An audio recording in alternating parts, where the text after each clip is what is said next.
grande distribution se servent de l'image des produits de qualité, mais pour vendre des produits bas de gamme.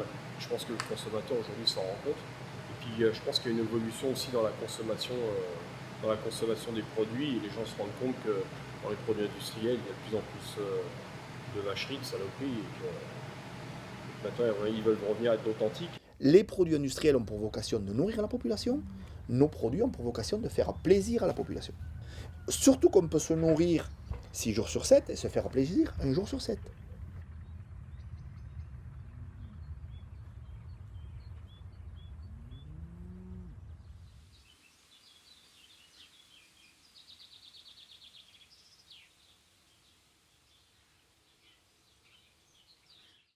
Nous nous battons aujourd'hui pour essayer de définir à l'authentique ce produit.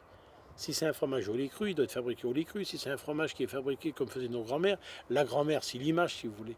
Mais gardons la tradition, parce que nous essayons de mettre en avant une valeur alimentaire, une valeur de patrimoine, mais aussi une valeur humaine. Que derrière, il y a des hommes qui travaillent, et ces hommes doivent vivre de leur métier et surtout les respecter.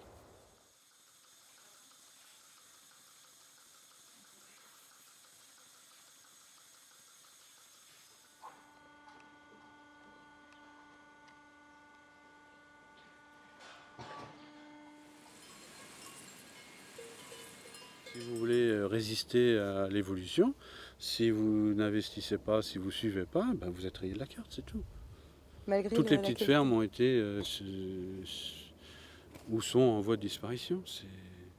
Alors il y en a encore heureusement quelques-unes qui tiennent bien parce que des fois ils ont une activité de diversification.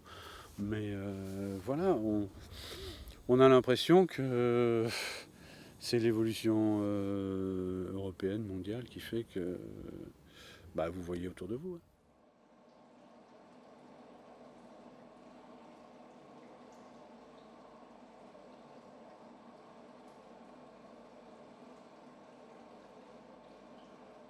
Qui pourrait arriver à les finir, c'est les normes européennes. Les normes européennes qui pourraient arriver À la fin, il faudra être trop... Mais bon, enfin, les producteurs plus importants, ils ont déjà les normes, hein. Oui, mais c'est contraignant. C'est quoi les normes européennes Avec tout leur... qui vous contraignent, qui vous embêtent? C'est maintenant, toutes les machines pour plus mouler à la main, tous les halloirs, tout ça, il ne faut plus que ce soit comme nous là. Hein. Nous, c'est plus aux normes, là. On a mis les fromages au concours agricole, et je trouve que c'est quand même bien parce que les dégustateurs, ils ont retrouvé quand même un produit authentique, quoi. Enfin, c'est quand même pas un produit qui est fait, semi-industriel, qui a été reconnu, quoi. Je trouve que c'est quand même bien, quoi.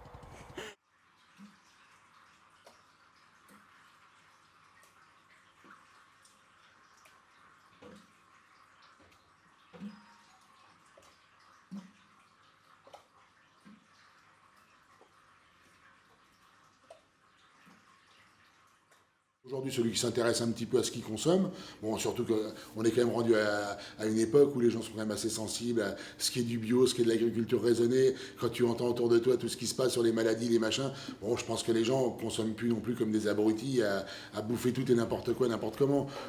Je pense qu'on regarde quand même un peu ce qu'on mange, même si de temps en temps, bon, tu bouffes un peu n'importe quoi quand même, mais on fait quand même un petit peu attention, quoi. Donc oui, si, je pense que les gens sont quand même sensibles à effectivement que derrière chaque produit, il y a aussi quelqu'un qui bosse et qui fait son travail correctement, quoi.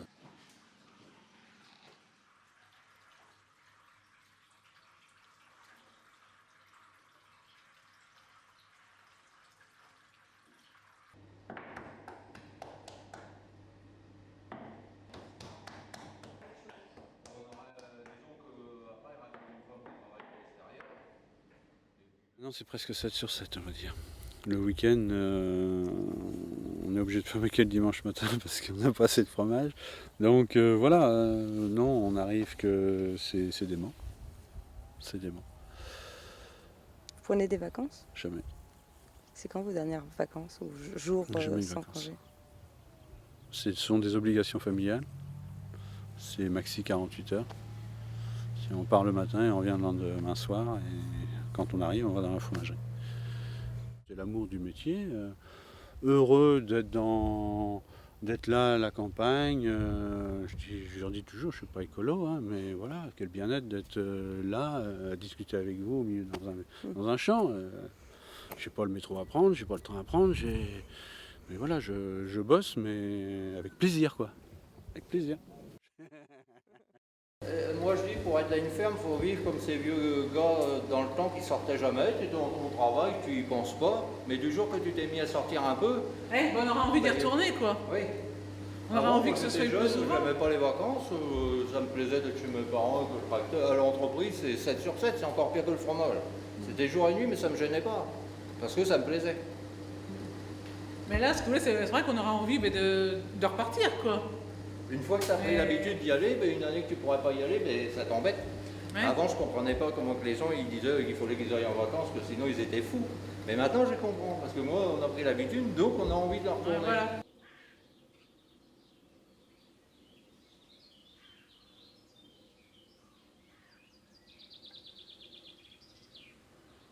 Ne me parlez pas de travail, c'est une passion. Donc si je veux arrêter ce soir pour bouton de ma pelouse, je peux y aller. Enfin, je dis, non mais je travaille, tant que ça me coule dans les veines, ça marchera. Hein, mais je n'ai jamais compté mes heures. Je peux pas les compter. Non mais quelqu'un qui subit sa profession, 35 heures, il est malheureux le type. Quelqu'un qui va dans sa profession avec plaisir, s'il en fait 50, il les fera avec élégance. Je veux dire, non mais c'est ça que je veux dire, je travaille comme d'heures. Toutes les heures que je fais ne sont pas subies, ça je peux vous le dire. Dans la globalité, c'est des heures pas subies, donc elles ne comptent pas pareil que les heures subies. C'est une drogue, voilà, ça arrive au stade de je pense, plus, ouais, je crois que c'est ça, ouais, c'est grave.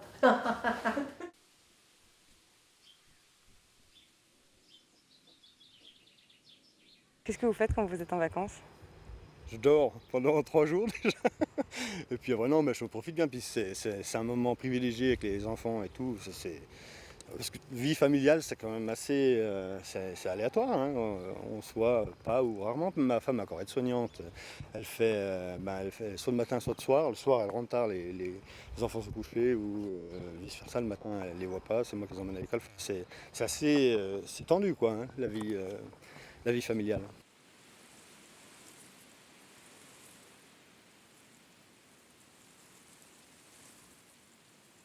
On est vraiment très content de ce qu'on a fait, on est heureux de travailler, même si c'est du travail, on est heureux qu'en face il y ait un retour, quoi. Ce retour des gens, qu'est-ce que c'est bien, quoi.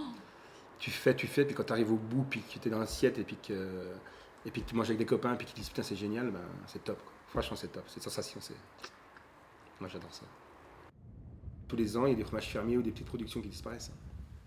Où on sait qu'ils vont disparaître. Il y a des tout petits trucs, les bleus de Termignon, des trucs comme ça. C'est un bout de bras par quelques personnes. C'est des trucs qui vont disparaître, malheureusement. On peut rien faire contre ça? Ben.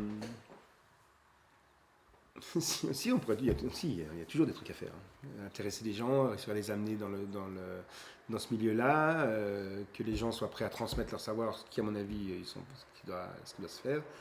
Puis après, il faut qu'on vive. Il faut que les gens puissent en vivre. Si les gens qui font du fromage roulaient sur l'or, je ne pense pas qu'on parlera de disparition.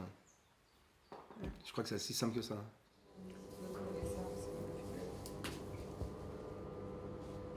Non, après, je peux enlever la clé, c'est ça. Je vais mâcher, là.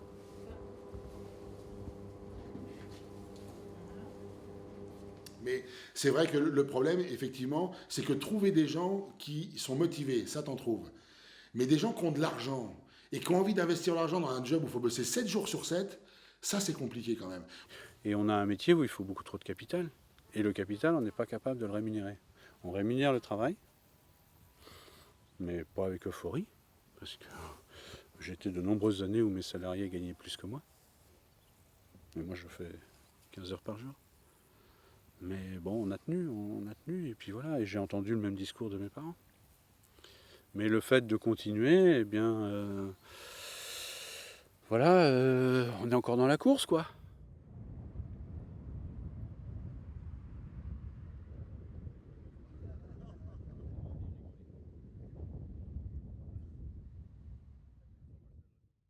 Il y a plusieurs problématiques dans les installations agricoles actuellement. C'est qu'on a un regard sur l'agriculture qui est un petit peu rétrograde. On pense qu'on peut être agriculteur comme ça, parce qu'on aime les vaches, alors que ce sont des métiers qui sont à la pointe, qui sont très réactifs, qui sont à la pointe de tout un tas de corps comme la comptabilité, tout ce qui est vraiment la génétique. Enfin, ce sont des métiers qui sont très poussés maintenant, où il faut faire des études, où c'est pas facile de gagner sa vie. Quand les jeunes ne sont pas du milieu agricole, c'est pas toujours évident de faire une qualification sans avoir justement une ferme sur laquelle s'exercer pour avoir quand même cette pratique, parce que la pratique est essentielle, mais il faut la théorie. La théorie est essentielle, mais sans pratique, ça donne rien. Donc un jeune qui veut arriver s'installer comme ça, s'il est hors cadre, si sa famille l'aide pas, financièrement, c'est pas possible. On vient de mettre notre entreprise en vente. Et vous avez eu des discussions avec vos enfants à propos de ça? Oui, ils nous ont dit, nous on ne reprendra pas la ferme derrière vous parce qu'on ne veut pas faire vivre cette vie-là à nos enfants. Alors on ne cessera que si on trouve un repreneur à qui on va transmettre le savoir-faire et qui fera comme nous. Voilà, on n'arrêtera pas comme ça, sans former quelqu'un. Nous, on a une exploitation qui est pas trop, pas dire, qui est pas mal, quoi. C'est bien équipé et tout. Ouais. Mais en agriculture, c'est qu'on ne gagne pas d'argent, mais tout vaut très cher. Si demain je vends ma ferme, si je la vends au prix qu'elle vaut, même le jeune qui arrive, comme ma femme disait, avec sa femme et puis qui se lance dans le fromage à plein tube, ils n'arriveront pas à payer. Ça fera des annuités trop élevées parce que les maisons valent trop cher.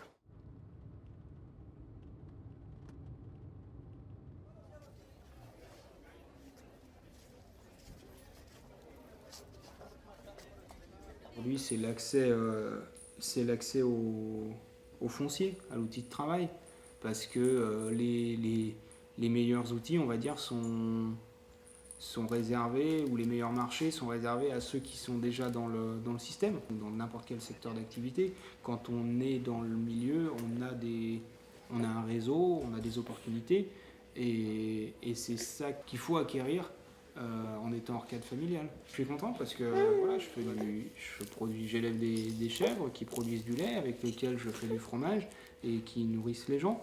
Et ça pour moi, ça avait beaucoup plus de sens. Donc moi, je confie mon fromage aux fromagers indépendants qui, eux, l'affinent, le travaillent et l'amènent à son optimum pour le mettre sur les grandes tables. Voilà, c'est génial, on est toute une chaîne.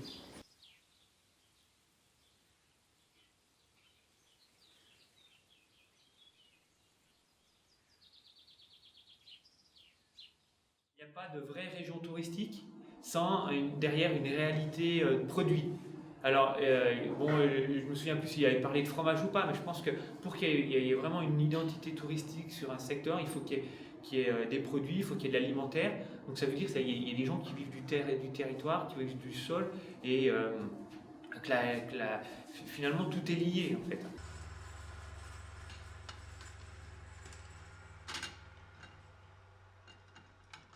Ce que j'espère, c'est que le fromage dans 100 ans existera, et je le pense, parce qu'en fait, c'est un témoignage de notre culture. C'est tout sauf un gadget, c'est tout sauf du marketing qui a été inventé pour provoquer un besoin.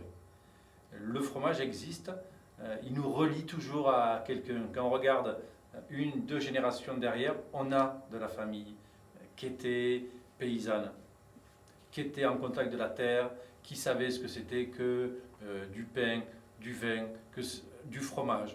Quand je parle du pain, c'est un pain que l'on faisait une fois par semaine et qui se gardait pendant la semaine. Ce n'est pas une baguette qui sèche le soir.